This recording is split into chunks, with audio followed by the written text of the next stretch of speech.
phansi sikhulumele madoda bezana induna yabendawo behlale phansi sikhulumele ndaba bezana induna yabendawo behlale phansi sikhulumele madoda bezana induna yabendawo behlale phansi sikhulumele ndaba bezana induna yabendawo behlale phansi sikhulumele madoda bezana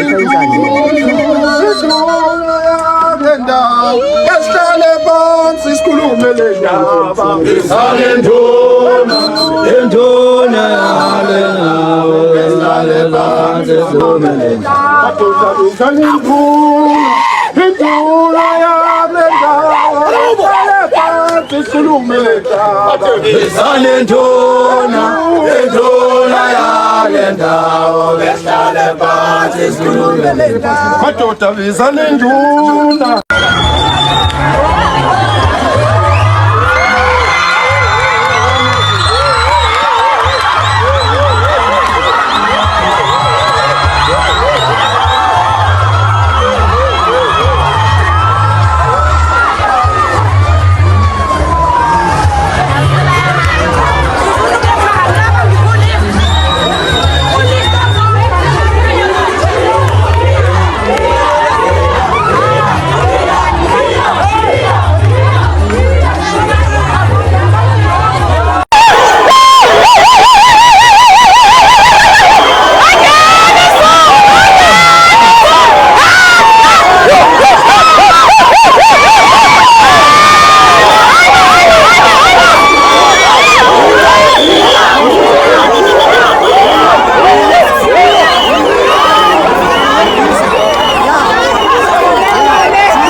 in this year, we saw our South African in Nigeria. They were naked, running on the street. How do we feel as South African? We don't do those things to them, but they are doing things that is painful to us. They are calling us names. How stupid we are as South African. We are just lazy. But in our own country, can they live? Can they live? We don't have a problem with them. They must pack and leave. They occupy the buildings. They do as they wish.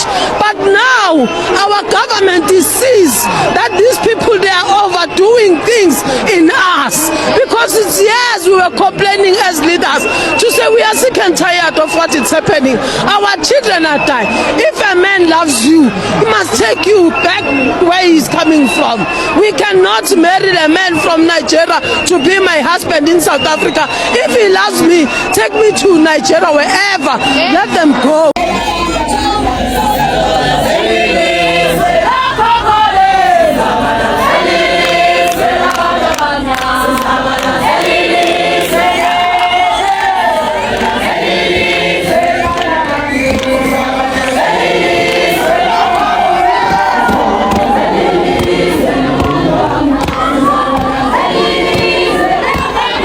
Ipichi la sithi siyabheka emuva nanga umfana wethu uyakhala la uqhamuka ugijima uzoma la because ade kugibela ade khulunya phambi kwemoto agibele phezu kwemoto awukhiphe iskipa aveze la esegwazwe khona managerin emile la bathi omunye wabo uthe ewela managerin avela amshayisa ngemoto so oyedwa ushayisa imoto oyedwa ugwaziwe usuke lapha amaphoyisa abize kuthiwa amaphoyisa when I get away, just guys, we have to go. It's getting bad la. It's getting really bad. Wazan guys, wazan. Neputi bashaya itolo kanje abadubuli. Aya sambeni kodwa kusofika amaphoyisa problem. Manje abantu sebecasule ilokho ukuthi ama-Nigerian agwaze lo mfana ahambe afeyotshela amaphoyisa angathi angazi noma abanake bese biza thina. Ubani manje ushisa amathayile abantu bakhona umphakathi ke manje sekumphakathi ke manje umphakathi uvele wajabula wathi na amazulu they started singing and shouting ukuthi abahamba so umphakathi njengamanje odiniwe yabo umphakathi is losing it yabo because umakhathi umthe ucela ukumbheka yena uphi nendawo umakhathi abamtholi lo Loli man. Okay. Guys, so that is what is happening right now. Because I know how intatheli are. Bazovela sekusha as if kuvela waqala lapha aqalanga lapha. Uqala manager yabona khona kuyamasha athi Nigerian wena ngeke azayivala itolo zabo kade bebalindile. Yabo. So that's the part I don't get. What does that mean? Mangabe nithi abantu bemasha nithi nina ngeni ivala itolo zeni kanjani. Nisuka lapho nizogwaza umuntu. On top of that omunye nimshayisa ngemoto. Yabo. Mase abantu ke just lost it. After that they lost it. Ngoba amaphoyisa nawo khona maybe that nanga umuntu wagibela. The nice thing is usimpi ugibe phezu kwemoto. Bes address kuyona because isiphithi thina sinake ukususe kuzosayina memorandum kwa memorandum leyo ugcina ngasayinwanga yabo futhi bekhona ngaleso sikhathi bekusakhuluma ingizwe estage nanga uphayela umthatha eduze kwakhe nami kuthiwa ngilinde la sengizolandela bese landela kanjalo kwathi kusanjalo hayi nakho sesiyeza kuthiwa umuntu segwaziwe mase gwazela gibele stage at the same time and I'm surprised ukuthi azikho into azithele ezivezayo le image wagibela uSimpiwe egwaziwe emhlanje waveza umhlanje ukuthi ugwaziwe mayisuka from ugwaza lapho kuthiwa khona nomunye sambe sombheka ushayise imoto yabo abantu bemba lokho bahlukaneke basabalala in pieces bakuthiwa kobheka lo muntu lo ogwazele lokho uzibaleke kanjalo kuNigerian kwathi sisabaleka hayi ke manje ke umphakathi wonke. Hello good people, welcome to this channel. If you are new here, please make sure you do the right thing. You press that subscribe button and hit the notification bell. Good people, iyenzekile ke imatch Eastern Cape noma ke sizwa ukuthi ayiphelanga kahle khona basebagwaziwe, khona bashayiswe imoto, sibone nezimoto zivutha lapha kuma videos. I hope nje abantwana babantu bazoba safe, akukho nje ozophunyelwa umphefumulo, akekho ozoshona. Because good people, yazi ukube kuthiwa igovernment yethu ayikho corrupt, igovernment yase South Africa ayikho corrupt, bekungeke kuze kufike la. Good people, it's so sad, but anyway, hopefully wonke umuntu uyaphila, nabalimele bazothola ukusizakala, babe right. Please comment below, tell us what do you think. Don't forget to like, share and subscribe. Kulungile, bye. See you on the next one.